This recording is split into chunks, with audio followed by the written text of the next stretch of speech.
Hey y'all, welcome to the Toadstead, and this is our weekend chat. Now I don't always get to do these, it just kind of depends how things go. But as you can see over my shoulder here, we're going to talk a little bit about the bees. Now, y'all came over from the Defrog Toad channel know that I've been doing the bee thing for about 3 years now. And when I put the video up about making the new stands, I got a few questions and a few comments I just wanted to address. The first and foremost, yes, I want to use the bees to make a few dollars as well as supply me with the materials I need for some of the things I do. Another question is, am I going to be a commercial beekeeper? I guess it depends how you define commercial. Am I going to be one of those guys that loads up semis full of hives and goes to the orange groves and to the clover fields and stuff like that? No, I have no interest in that. But do I want to be maybe the local guy where people can come and get honey or wax or cappings, wax, all that, to get the supplies that my bees make, at a reasonable cost, from a local supplier? Yeah, that's kind of where I'm at. Now, as some of you, again, who may have seen the videos, I'll try to remember and put some links down in below. I also make honey wine. I make a lot of honey wine. And while I'm not a real big drinker, I love it as a table wine. But I also trade quite a bit. Sometimes, you can't sell booze. Bottom line. You end up with some serious legal trouble if you do that. But there's absolutely nothing wrong with trading a couple of bottles of honey wine for somebody else's preserves.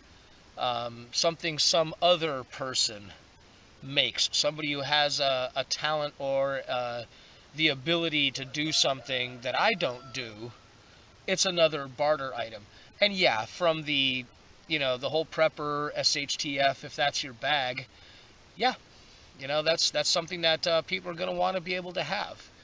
And, because it's made from all natural ingredients, it's a lot better for you than something that's filled with preservatives and all that stuff. So the beekeeping thing is pretty multifaceted for me. I hope to have, I think I mentioned in the video, I hope to have somewhere between 30 and 50 hives. That decision will get made as time goes along. You can see the 3 back here. Yeah, and if you see the rope, that's because we had a pretty nasty bunch of storms come through, and the Toadstead has some pretty open land. And we had straight line winds that were in the 60 mile per hour range. And wow, these colonies, these are full. These behind me are active. Each one of those supers, the 9-inch ones, the 9-inch ones, there's 5 of those and 1 6-inch. They weigh 40, 50 pounds a piece.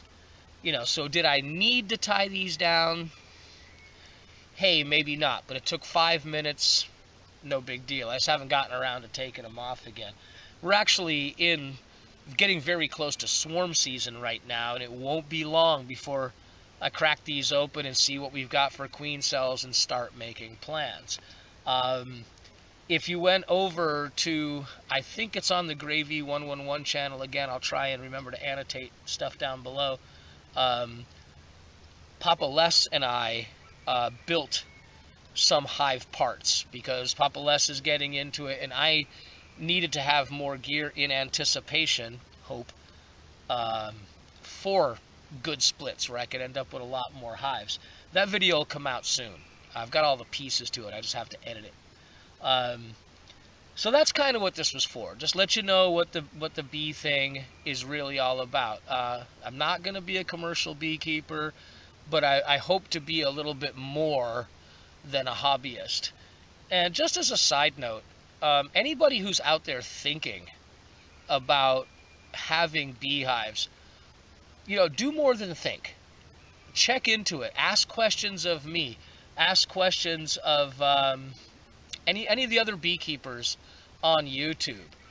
Definitely do that, because we need more beekeepers. You can believe the conspiracy theories about, the big seed companies trying to kill bees and all that, whatever. That's not my motivation. My motivation from that respect is that just having bees is a good thing. It's great for the ecosystem. Yes, the toadstead's going to have a garden, and there is absolutely no doubt that if you have beehives close to a garden, the garden produces better. It's just common sense nature. It works that way. All my neighbors who have not only vegetable gardens, but flowering plants and things like that are going to benefit from having the bees in the neighborhood. Plus, they are cool to watch. You can't see it, but there's actually a chair out here that every once in a while I'll just sit. I've been known to come out sometime in the mornings with a cup of coffee and just kind of watch them, because bees are pretty fascinating creatures. They're not just bugs. They do things. They're an organized colony. They have almost ritualistic behaviors that when you learn about them, it makes them fascinating to watch. So, unless you are hyper allergic to the stings, or perhaps, I know one subscriber of mine said that the beehives were actually illegal in his, I don't know if it was his community, his city, municipality, what it is, but that just blew me away. He said something along the lines of that the ordinance was supposed to protect children. And, okay, a bee sting hurts, but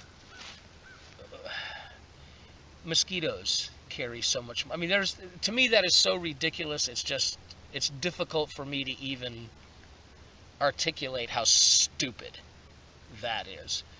And as long as we let people stereotype honeybees and put them in the same bracket as, wasps or yellow jackets, which, hey, I understand nature's nature, but in my book, wasps are destructive and dangerous, and they're a pest. They're kind of like fire ants that fly around to me. Whereas honeybees, they give so much back to, the planet in general and people specifically, if you take the time to try and work with them and provide them a home. So that was my PSA. If you want to get into beekeeping, by all means do it. There's plenty of information out there, and don't let any of the stereotypes slow you down. Ask questions. Do that without a doubt. All right, well, the sun's going down here. I need to get a little bit of more work done. So, hope you enjoyed that. Fair winds. We'll see you next time around.